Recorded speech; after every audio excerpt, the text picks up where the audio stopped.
ആലപ്പി അഷ്റഫ്, ഇടവേളയ്ക്ക് പോകും മുൻപ് ഞാൻ ചോദിച്ചതുപോലെ ഈ ജുബിത പറഞ്ഞ വളരെ പ്രധാനപ്പെട്ട ഒരു ആരോപണങ്ങളാണ്. അതുപോലെ ഒരുപാട് പേരുണ്ടായിരിക്കാം. ഈ അവസരത്തിൽ അവർ തുറന്നു പറയുന്നു എന്ന് മാത്രം അവർക്ക് വേദി കിട്ടി, ആ വേദിയിൽ അവർ തുറന്നു പറയുന്നു. അത് കേൾക്കുമ്പോൾ താങ്കൾക്ക് എന്താണ് തോന്നുന്നത്? കാരണം മാമുക്കോയെ പോലെയുള്ള നടൻ നമ്മൾ ഇപ്പോൾ ജീവിച്ചിരിപ്പില്ല. പിന്നീട് സുധീഷ് എന്ന നടൻ, ഇപ്പോഴും സിനിമകളിൽ സജീവമായിട്ടുള്ള നടൻ, പിന്നീട് അമ്മയുടെ ദീർഘകാലത്തെ ജനറൽ സെക്രട്ടറി ആയിരുന്ന വ്യക്തി ഇടവേള ബാബു, താങ്കൾക്ക് പറയാനുള്ളത്? ഇതിനകത്ത് ആ കുട്ടിയെ ഞാൻ ആദ്യമായിട്ട് അഭിനന്ദിക്കുകയാണ്. കാരണം ഇത്രയും ഗൗരവമുള്ള ഒരു കാര്യം അദ്ദേഹം വളരെ ഗൗരവമായിട്ട് തന്നെ അത് അവതരിപ്പിച്ചു, അത് പറഞ്ഞു, പൊതുസമൂഹത്തിൻ്റെ മുമ്പിൽ ആ കുട്ടി തുറന്നു പറഞ്ഞു. പക്ഷേ ഇത്തരം ഞരമ്പ് രോഗികൾ ഒരുപാട് നമുക്കുണ്ട്. കുട്ടി ഏതായാലും അത് വളരെ അഭിനന്ദനം അർഹിക്കുന്ന രീതിയിൽ ആ കുട്ടി അത് കൈകാര്യം ചെയ്തു. അതാണ് ഏറ്റവും വലിയ വിജയം. അപ്പോൾ അവരുടെ എല്ലാം ഇതിൽ വീഴാതെ ഏതായാലും കുറച്ച് വാക്കുകൾ മാത്രമേ കേൾക്കേണ്ടി വന്നുള്ളൂ. അതുകൊണ്ട് ഇത് മാത്രമല്ല, ഒരുപാട് കുട്ടികൾ, പെൺകുട്ടികൾ എന്തെല്ലാം അനുഭവിച്ചു കഴിഞ്ഞു. ഇപ്പോൾ ഇത് വെച്ച് നോക്കുമ്പോൾ നമ്മുടെ ഇപ്പോൾ സംസാരിച്ച കുട്ടി വളരെ ഭാഗ്യവതിയാണ്. അതിനകത്ത് കാര്യങ്ങൾ പറഞ്ഞു. പക്ഷേ എന്നാൽ പൊതുസമൂഹത്തിൻ്റെ മുമ്പിൽ അതിനെ പറഞ്ഞു കൊടുക്കാൻ പറ്റി. ഇവരെയൊക്കെ പോലുള്ള ആളുകൾ, ഇങ്ങനെയുള്ള ഒരുപാട് ഈ വികൃതമായ ലൈംഗിക താല്പര്യങ്ങൾ, വൈകൃതമായ ആലോചനകളുള്ള ഒരുപാട് പേര് ഈ സിനിമാ രംഗത്തുണ്ട്. അതൊരു സത്യമായ കാര്യമാണ്. അതാണ് ഞാൻ പറഞ്ഞത്. ഇപ്പോൾ ഈ 14 അല്ല 15 പേരുടെ ഈ പവർ സംഘം 15 പേരാണ്. അതിലിപ്പോൾ ഒരാളുടെ പേര് കിട്ടിക്കഴിഞ്ഞു. ഇനി 14 പേരുടെ കൂടെ കിട്ടിയാൽ മതിയല്ലോ. രഞ്ജിത്ത് എന്തായാലും വന്നു കഴിഞ്ഞു അതിനകത്ത്. അപ്പം ഇനി 14 പേരുടെ പേര് വരാനുള്ളൂ. ഈ പരനാറി ആരാണ്, ആ നികൃഷ്ട ജീവി ആരാണ്, ആ വിവരദോഷികൾ ആരാണ് എന്നുള്ളതാണ് ഇനി വെളിപ്പെടുത്തേണ്ടത്. രണ്ടാമത്, ഇവിടെ നമുക്ക് എവിടെയാണ് നീതി കിട്ടിയിട്ടുള്ളത്? നിങ്ങൾ വാളയാർ സംഭവം എടുത്ത് നോക്കൂ, വണ്ടിപ്പെരിയാർ സംഭവം എടുത്ത് നോക്കൂ. അതിൻ്റെ അമ്മമാരൊക്കെ ഇന്നും കരഞ്ഞുകൊണ്ട് കിടക്കുകയല്ലേ? ഇന്നും നമ്മൾ കാണുകയല്ലേ? അവരുടെ നിലവിളികൾ ഇപ്പോഴും തീർന്നിട്ടില്ലല്ലോ.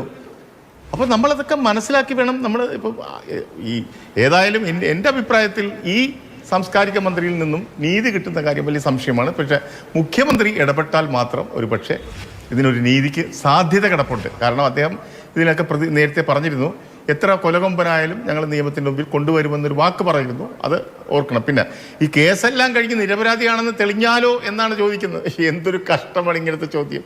അതാണ് ഞാൻ പറഞ്ഞത്. അദ്ദേഹം 3 പെൺകുട്ടികളുടെ പിതാവാണ്. അദ്ദേഹത്തിന് ആൺമക്കളൊന്നും ഇല്ലെന്നാണ് അറിയുന്നത് ഈ സാംസ്കാരിക മന്ത്രിക്ക്. അദ്ദേഹമാണ് ഇങ്ങനെ പറയുന്നത്. പിന്നെ ഇവിടെ പാവപ്പെട്ട 3 നക്സലൈറ്റുകളെ മനുഷ്യാവകാശ ലംഘനം നടത്തി വെടിവെച്ച് കൊന്നിട്ടില്ലേ 2-3 പേര്. അതുപോലെ തന്നെ അലനും താഹയും അവരെന്താ ചെയ്തത്? ഒരു മാവോ ബുക്ക് വായിച്ചെന്ന് പറയും അവരെ പിടിച്ചകത്തിട്ടില്ലേ? ഇത്രയും വലിയ വെളിപ്പെടുത്തലുകളും ഇത്രയും വലിയ സംഭവങ്ങളൊക്കെ ഉണ്ടായിട്ടും യാതൊരു നടപടിയും എടുക്കുന്നില്ല. അത് അങ്ങനെയാണ്, അദ്ദേഹം അറിയപ്പെടുന്ന ആളാണ് എന്നൊക്കെ പറഞ്ഞ് ന്യായമൊക്കെ പറയുന്നത് ശരിയല്ല. അതുകൊണ്ട് എത്രയും വേഗം നടപടിയെടുത്ത്, അല്ലെങ്കിൽ അതുകൊണ്ടാണ് ഞാൻ പറഞ്ഞ രഞ്ജിത്ത് കുറച്ച് മാന്യതയുള്ള ഒരാളാണെന്നാണ് വിശ്വസിക്കുന്നത്. അതുകൊണ്ട് സ്വയം അദ്ദേഹം രാജിവെച്ച് ഈ പറഞ്ഞു വിടുന്നതിന് മുമ്പ് പിന്മാറണമെന്നാണ് പറയുന്നത്, അദ്ദേഹത്തിൻ്റെ മാനം രക്ഷിക്കാനായിട്ട്. പിന്നീട് തെളിയാതിരിക്കട്ടെ, അത് ചെയ്യട്ടെ. പക്ഷെ ഇത് തുടരാൻ അദ്ദേഹം അർഹനല്ല. ഒരുപാട് നല്ല ആൾക്കാർ ഇരുന്നിട്ടുള്ള സംഭവങ്ങളാണ് ഇതിനകത്ത്. രാജീവ് കുമാറിനെ പോലെയും അതുപോലെ തന്നെ നമ്മുടെ പി ശ്രീകുമാറൊക്കെ കഴിഞ്ഞ ഇതിലിരുന്നിരുന്നു. പി ശ്രീകുമാർ എന്നൊക്കെ പറയുന്നത് ക്ഷേമനിധി ബോർഡിൽ എത്ര മനോഹരമായിട്ടാണ് അവരൊക്കെ കൈകാര്യം ചെയ്ത കാര്യങ്ങൾ. ഇത്ര കഴിവുള്ളവരായിരുന്നു അവരൊക്കെ. എന്തെല്ലാം ഗുണങ്ങളാണ് അവർ ചെയ്തു കൊടുത്തിരുന്നത്. അവരെയൊക്കെ മാറ്റി നിർത്തിയിട്ട് കണ്ട അണ്ടനെ അടവുടനെയൊക്കെ പിടിച്ച് ഓരോ സ്ഥാനത്തിലങ്ങ് ഇരുത്തിയിരിക്കുകയാണ്. കഷ്ടമുണ്ടത്, വളരെ കഷ്ടമുണ്ട്, വളരെ വിഷമമുണ്ട്. ഇതൊക്കെ ഒരു സാംസ്കാരിക മന്ത്രി അതൊക്കെ ഒന്ന് ശ്രദ്ധിക്കേണ്ട കാര്യങ്ങളാണ്. അതുകൊണ്ട് ദയവ് ചെയ്ത് ഇവരെയൊക്കെ പോലുള്ളവരെ മാറ്റി വീണ്ടും ഇനി ഈ ശ്രീകുമാറിനെ പോലുള്ളവരൊക്കെ ഈ പോസ്റ്റിലൊക്കെ പരിഗണിക്കാവുന്ന ആളുകളാണ് അവരൊക്കെ. പി ശ്രീകുമാറിനെ പോലുള്ള. കാരണം അയാളൊക്കെ ഒരുപാട് നമ്മൾ പറയുന്നത്, തുറന്ന് പറയുന്നത് അയാൾ ചെയ്തതുകൊണ്ടാണ്. നല്ല ചെയ്തത് നമ്മൾ നല്ലതെന്ന് പറയും. അല്ലാണ്ട് അയാൾ പാർട്ടിക്കാരനായതുകൊണ്ട് നമുക്ക് എതിരൊക്കെ ഉണ്ടാവും, അഭിപ്രായ വ്യത്യാസമുണ്ട്. പക്ഷേ നല്ല കാര്യങ്ങൾ ചെയ്ത മനുഷ്യനെ നമ്മളെപ്പോഴും നല്ലതെന്ന് തന്നെ പറയും. അതുകൊണ്ട് ഞാൻ പറയുന്നു, എത്രയും വേഗം ഇതിനൊക്കെ നടപടി ഉണ്ടാവണം. ഈ 14 അംഗ സംഘത്തിൻ്റെ പേര് വെളിപ്പെടുത്തണം, ക്രിമിനൽ കേസുകൾ എടുക്കണം അവരുടെ പേരിൽ എന്ന് എനിക്കൊരു മുതിർന്ന ഒരു കലാകാരൻ എന്ന രീതിയിൽ എനിക്ക് പറയാനുള്ളൂ.